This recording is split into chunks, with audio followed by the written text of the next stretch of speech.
அண்ணாமலை போன்ற ஒரு ஆபத்தான அரசியலை முன்னெடுக்கக்கூடிய நபரை தமிழ்நாட்டு மக்கள் ஏற்பார்களா? ஒரு பாஜகவினுடைய ஒரு ஜெரஸ் காப்பி மாரி அண்ணாமலை செயல்படுறதுக்கு திட்டமிட்டு, ஏன்னா தமிழக மக்கள் இன்னொரு விஜயை கூட தேர்ந்தெடுக்க பயப்படுறாங்க. தாவேக முழுக்க முழுக்க ஒரு கிறித்துவ கட்சி 11% வாக்குகளை பெற்று பாஜகவை உயர்ந்த இடத்துக்கு கொண்டு வந்தாரு.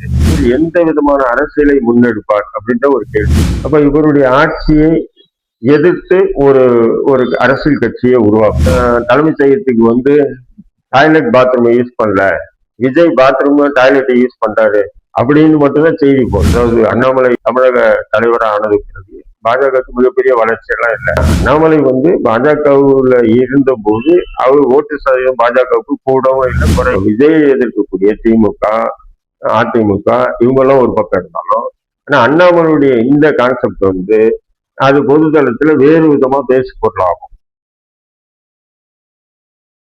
வாய்ஸ் ஆஃப் தடாரகிம் நேயர்களுக்கு எமது வாழ்த்துக்கள். தொடர்ந்து வாய்ஸ் ஆஃப் தடாரகிம் யூடியூப் சேனலை பாருங்கள், சப்ஸ்கிரைப் பண்ணுங்க, லைக் பண்ணுங்க, ஷேர் பண்ணுங்க, கண்டிப்பா கமெண்ட்ஸ் பண்ணுங்க. அப்பதான் நாம பேசக்கூடிய விஷயங்களை அடுத்த முறை அது ஏதாவது தவறுகள் இருந்தால் தீர்த்திக் கொள்ள அது ஒரு ஏதுவாக இருக்கும். ஆக தொடர்ந்து நீங்க வாய்ஸ் ஆஃப் தடாரகிமை பின்தொடருங்கள். நிச்சயமாக சமூகம் மட்டுமில்லாமல் பொது அரசியலினுடைய பல விஷயங்களை ஒளிவு மறைவின்றி வெளிப்படையாக பேசக்கூடிய ஒரே சேனல் வாய்ஸ் ஆஃப் தடாரகிம். இன்னைக்கு நாம பார்க்க போறது யாருன்னா அண்ணாமலை. யார் இருந்தா அண்ணாமலை? இவர் ஒரு ஐபிஎஸ் ஆபீசரா இருந்தார், கர்நாடகாவில் ஐபிஎஸ் இருந்தார். தேமுதிகவில் ஆதரவா செயல்பட்டு இருக்காரு. அப்புறம் 2019 பதவியை ராஜினாமா பண்ணிட்டு ஐபிஎஸ் பதவி பாஜகவில் சேர்ந்து மாநில தலைவராக கூட ஆனார்.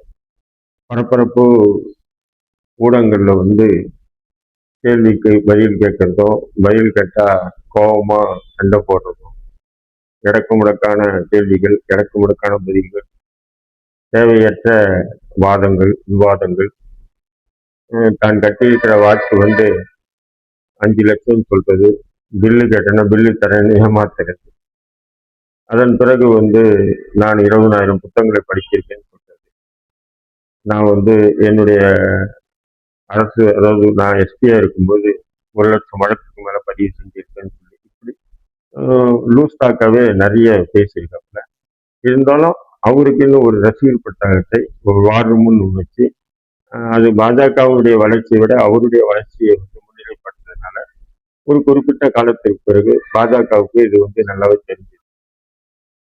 அந்த நேரத்தில் தான் அதிமுக பாஜகவோட கூட்டணி அண்ணாமலை தலைமையை நாங்கள் ஏற்றுக்க மாட்டோம்னு அதிமுக தரப்புல பல நாளா சொல்லிட்டு வந்தாங்க. அதை மத்திய பாஜக அரசு காரியமா வீரியமா காரியம்தான் தேவை. அப்போ பாராளுமன்ற தேர்தலில் பாஜக அதிமுக கூட்டணி வச்சிருந்தாங்கன்னா அமோகமான சீட்டுகள் தமிழ்நாட்டில இருந்து கிடைச்சிருக்கோம். நம்ம அறுதி பெரும்பான்மையா ஜெயிச்சிருக்கோம். அதுக்கு அண்ணாமலை தான் ஒரு தடுங்கா இருந்தாப்புல அப்படின்னு சொல்லி பாஜக மேலிடமும் நம்பிட்டாங்க. அதனால்தான் அண்ணாமலையை மாநில தலைவராக நீக்கிறாங்க.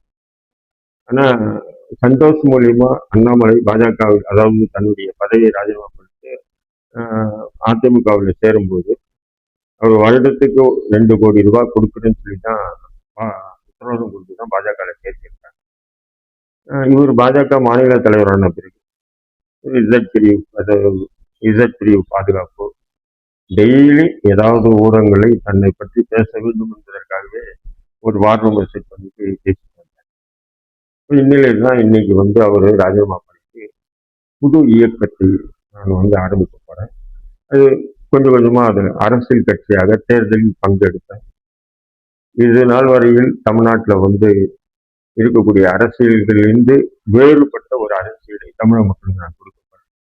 குறிப்பாக மறைந்த அப்துல் கலாமுடைய பெயரில் அரசியல் பயிலரங்கம் கோவையில் பிரம்மாண்டமா திறக்க போறேன்.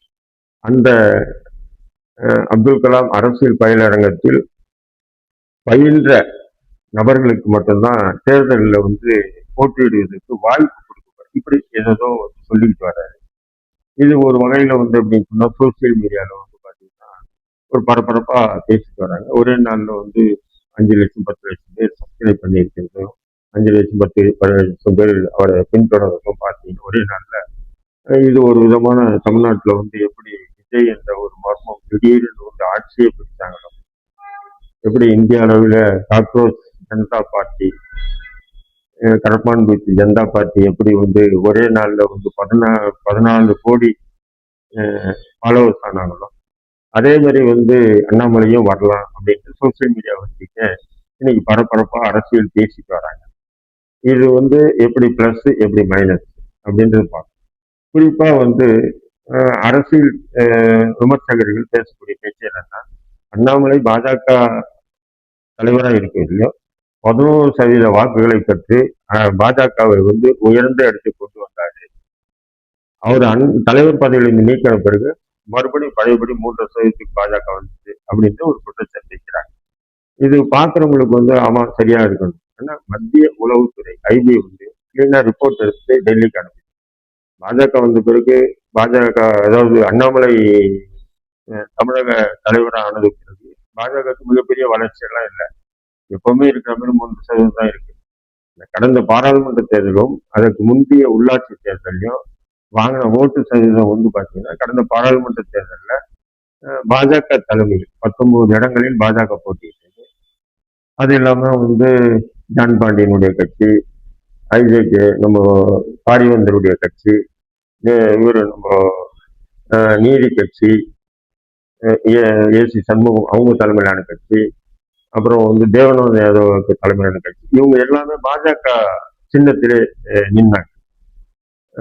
அது இல்லாம ஒரு பலமான கூட்டணி பாமக, தேமுதிக, அமமுக, இப்படி தேமுதிக இல்ல அமமுக, பாமக போன்ற ஒரு பலமான கூட்டணி. அதனால வாக்கு சதவீதத்தை வந்து என்ன பண்ணிட்டாங்கன்னா பாஜக கூட்டி அப்படி காமிச்சு அண்ணாமலை வந்ததுனால தான் ஓட்டு சதவீதம் 11% ஆச்சு. அதனால அண்ணாமலை மாநில தலைவராக நீக்கினாங்க, மறுபடியும் 13% ஆயிடுச்சு அப்படின்னா அதுக்கு முந்தைய உள்ளாட்சி தேர்தலையும் அது ஒரு மேற்கோள் காட்டினாங்க. உள்ளாட்சி தேர்தலில் பார்த்தீங்கன்னா மொத்தம் 100% பாஜக தனித்து போட்டியிடல, 40% தான் போட்டியிட்டாங்க உள்ளாட்சி தேர்தல். அந்த 40%லையும் 20%க்கு மேல அங்கங்க செல்வாக்கு உள்ள நபர்களை வேட்பாளராக நியமனம் பண்ணார். இது கூட்டி கழிச்சு பார்த்தா பாஜகவினுடைய ஓட்டு சதவீதம் அந்த 3.5% அப்படிதான் இருக்கு. அதன் பிறகு நடந்த பாராளுமன்ற தேர்தலில் கூட இந்த கூட்டணி பாஜக தலைமை தாங்கி அதிகமான இடங்கள்ல நின்றதுனால அவங்களுக்கு வந்து ஓட்டு சதவீதம் கூடின மாதிரி ஒரு இருந்தது. ஆனா உண்மையில பாத்தீங்கன்னா பாஜகவுக்கு ஓட்டு சதவீதம் கூடல. அண்ணாமலை வந்த பிறகும் சரி வரலாறும் சரி கூடல, அது இருக்கிற மாதிரி தான் இருக்கு. அப்படின்றது உளவுத்துறை மத்திய பாஜகவுக்கு கொடுத்ததுனால தான் அவங்க என்ன பண்ணிட்டாங்கன்னா தலைவர் பதவிக்கு தூக்கிட்டாங்க. இப்ப இவர் ஆட்சி இவர் ஒரு கட்சி ஆரம்பிச்சாருன்னா இவர் எந்த விதமான அரசியலை முன்னெடுப்பார் அப்படின்ற ஒரு கேள்வி. இன்னைக்கு தமிழ்நாட்டுல வந்து விஜய் முதல்வராக இருக்காரு. அப்ப இவருடைய ஆட்சியை எதிர்த்து ஒரு ஒரு அரசியல் கட்சியை உருவாக்கணும். அப்போ விஜயை எதிர்க்கிறது இவர் மட்டுமா இல்லை, ஏற்கனவே திமுக எதிர்க்குது, அதிமுக எதிர்க்குது. அப்படிங்கும் போது அதுல ஒரு அங்கமா தான் இவரும் உள்போவார். ஆனா அண்ணாமலையுடைய திட்டம் என்ன இருக்குன்னா ஒரு பாஜகவினுடைய ஒரு ஜெராக்ஸ் காப்பி மாரி அண்ணாமலை செயல்படுறதுக்கு திட்டமிட்டிருக்கார். குறிப்பா வந்து அதாவது தாவேகாவை அதிமுக எதிர்ப்பதற்கும் திமுக எதிர்ப்பதற்கும் ஒரு மாறுபட்ட கோணத்தை பாஜக அண்ணாமலை வந்து கையில் எடுக்கப்படுறார். அது என்னன்னு சொன்னீங்கன்னா அது வந்து ஒரு மதவாத அரசியல் சொல்லலாம். ஏன்னா பாஜக இருந்து வந்தவர் அந்த பாஜகவை பின்தொடர்ந்து அதே வழியில தான் அவரும் போறதுக்கு எதிர்பார்க்கிறார். குறிப்பா வந்து விஜய் வந்து ஒரு கிறித்துவர். அது மட்டும் இல்ல விஜய் அமைச்சரவையில பாத்தீங்கன்னு சொன்னா நிறைய கிறித்தவர்கள் இருக்காங்க. 8 தலித் மக்கள் 8 அமைச்சர்கள் தலித் மக்களை தேர்ந்தெடுத்துக்காக சொல்றாங்க. அந்த 8 பேர்ல 5 பேர் வந்து கிறித்தவர்கள். அது இல்லாம வந்து சபாநாயகர் கிறித்தவர். இவர் ஆட்சிக்கு வந்த பிறகு அரசுடைய முக்கிய துறைகள் எல்லாம் வந்து கிறித்துவ அதிகாரிகள் தான் நியமனம் பண்றாரு. இப்படி ஒரு லாஜிக்கை வந்து அண்ணாமலை கையில் எடுத்து தமிழக அரசியல் களம் காணப்படும்.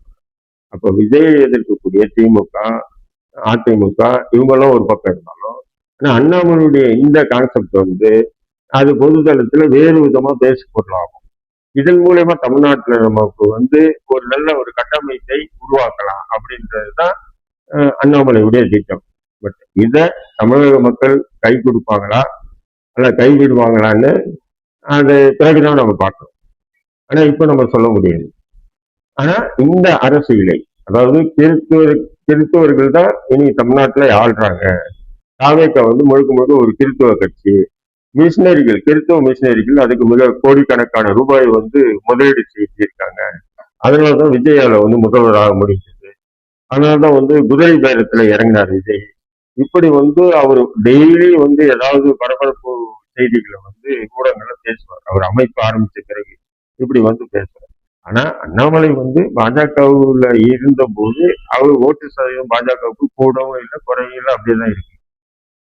அண்ணாமலைக்கு ஒரு இமேஜ் அந்த தன்னுடைய வார் ரூம்னு வச்சிருந்தாருல, அது இப்ப கூட அப்படியே தொடருது. அந்த வார் ரூம் அந்த அந்த நபர்கள் வந்து இன்னைக்கு கூட அண்ணாமலையை மிகப்பெரிய அளவுக்கு பூஸ்ட் பண்றாங்க. பட் அந்த பூஸ்ட் பண்ற அளவுக்கு அது டெல்லியில வேணா எடுபடலாம், காங்கிரஸ் ஜனதா பார்ட்டிக்கு எடுபடலாம், விஜய் சினிமா முகத்தினால் எடுபட்டு இருக்கலாம். ஆனா அண்ணாமலைக்கு அது எடுபடுமான்னா மைனஸ் தான், வாய்ப்பு இல்லை. ஏன்னா தமிழக மக்கள் இன்னொரு விஜயை கூட தேர்ந்தெடுக்க பயப்படுறாங்க. ஏன்னு சொன்னா விஜய் ஆட்சிக்கு வந்த பிறகு அவர் சொன்ன வாக்குறுதிகள் எதுவும் நிறைவேற்றாது. மற்றும் மின்சார தடை, அதாவது கரண்ட் கட், எல்லா பகுதியிலும் தொடர்ந்து கரண்ட் கட் ஆகுது. இன்னும் பல பல விஷயங்களை நம்ம பார்த்தோம்னு சொன்னா எல்லாமே ஃபெயிலியர் தான் தாவேக்காவுடைய ஆட்சி. என்ன ஒரு சில அதிகாரிகள் கேட்டா சிஸ்டமே அப்படியே ஸ்தம்பித்து போயிருக்கு. சிஸ்டமே ஸ்தம்பித்து போயிருக்கு. அரசு அதிகாரிகளை என்ன செய்யணும் என்ன செய்யக்கூடாது அப்படின்னு தெரியாம முயற்சிட்டு இருக்காங்க. இப்படின்ற ஒரு நிலை இருக்கும்போது அது ஆட்சியை எப்படி இவர் வந்து நல்லாட்சியை கொடுக்க முடியும் விஜயால? அது மட்டும் இல்லாம பாத்தீங்கன்னா இப்ப சமீபத்துல அவர் போறது வர்றது பாத்தீங்கன்னா அவர் சொல்றாரு, நான் ஒத்த பைசா நான் வந்து சம்பளம் வாங்க மாட்டேன், அரசு காசு எடுக்க மாட்டேன், எனக்கு காசு இருக்குன்றாரு. ஆனா அவருக்கு பாதுகாப்புக்கு போறதெல்லாம் யாருடைய காசு? இங்க இருந்து பனையூருக்கு போறாப்புல, செக்ரட்டரியில இருந்து பனையூருக்கு போறாரு. இந்த பனையூருக்கு போகும்போது வழி நெடுக்க காவல்துறை நிக்கிறாங்க, போக்குவரத்து நெரிசல், அப்படியே அந்த பகுதியை அப்படியே ஸ்தம்பிச்சு போகுது. ஆனா இவர் என்ன பண்றாங்க, ஜாலியா சிரிச்சுட்டு டாட்டா காமிச்சுட்டு போறது, டாட்டா காமிச்சுட்டு வர்றது. நூற்றுக்கணக்கான காவலர்கள், நூற்றுக்கணக்கான பவுன்சர்கள், நூற்றுக்கணக்கான வாகனங்கள் அவரை பின்தொடர்ந்து போறது, இதெல்லாம் வந்து மக்கள் வந்து ஒரு விரக்தியின் விளிம்புல இருக்காங்க, விரக்தியில இருக்காங்க, என்னடா இது அப்படின்னு. அப்போ விஜய் வந்து பாத்தீங்க சொன்னா அவர் வந்து அதை பத்தி எல்லாம் கவலைப்படாம அவர் ஏதோ இன்னும் வந்து ஊடகங்கள் என்ன செய்தி போடலன்னு சொன்னா, இது வரைக்கும் எந்த முதல்வரும் தலைமைச் செயலகத்துக்கு வந்து டாய்லெட் பாத்ரூம் யூஸ் பண்ணல, விஜய் பாத்ரூம் டாய்லெட் யூஸ் பண்றாரு அப்படின்னு மட்டும்தான் செய்தி போடல. மற்ற எல்லா செய்தியும் போட்டாங்க. விஜய் சாப்பிட்டாரு, விஜய் டீ குடிச்சாரு, விஜய் நடந்து வராரு, விஜய் அந்த தலைமைச் செயலகத்துக்குள்ள இருக்க கோயிலுக்கு போனாரு, சர்ச்சுக்கு போனாரு. இப்படி வந்து செய்திகளை போட்டு போட்டு போட்டு ப்ரொமோட் பண்றது பாத்தீங்கன்னா இது முழுக்க முழுக்க ஒரு ரீல்ஸ் அரசாங்கமாக இருக்கு.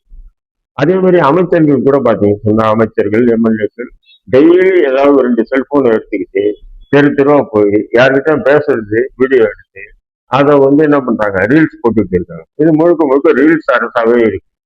அப்ப இது விரக்தி இருக்கும்போது இப்ப இன்னொரு இதுவே வந்து ஏதோ ஒரு மாற்றம் கொடுப்பாரா அப்படின்னு சொல்லி அந்த குழந்தைகள் பேச்சு கேட்டு பெரியவர்கள் செஞ்ச தவறினுடைய பலனை இன்னைக்கு தமிழக மக்கள் முழுக்க அனுபவிக்கிறாங்க. அப்படி இருக்கும்போது அண்ணாமலை போன்ற ஒரு ஆபத்தான அரசியலை முன்னெடுக்கக்கூடிய நபரை தமிழ்நாட்டு மக்கள் ஏற்பார்களா எதிர்ப்பார்களா அப்படின்றால் நிச்சயமாக எதிர்க்கதான் அநேகமான வாய்ப்பு இருக்கு. ஆனாலும் அண்ணாமலை எடுக்கக்கூடிய அந்த கான்செப்ட், அந்த கிறித்துவ கான்செப்ட் மற்றும் கிறித்துவ ஆதிக்கம் தொடர்பான கான்செப்ட் வந்து பாத்தீங்கன்னா அது ஒரு வகையில வந்து பாஜகவினுடைய ஒரு ஜெரஸ் காப்பியா தான் தமிழக அரசியல் நம்ம பார்க்க முடியும். அண்ணாமலைக்கு வந்து மைனஸா தான் இருக்கு. ஆனா சில ஊடகங்களும் சோசியல் மீடியாவோ அண்ணாமலையோ அப்படியே ஏதோ ஒரு பூஸ்ட் பண்ணி காமிக்கிறாங்க.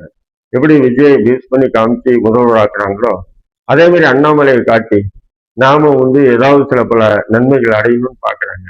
நிச்சயம் தமிழக அரசில் எடுபடாத ஒரு நபர் என்றால் அண்ணாமலை தான், வாய்ப்பு இல்லை.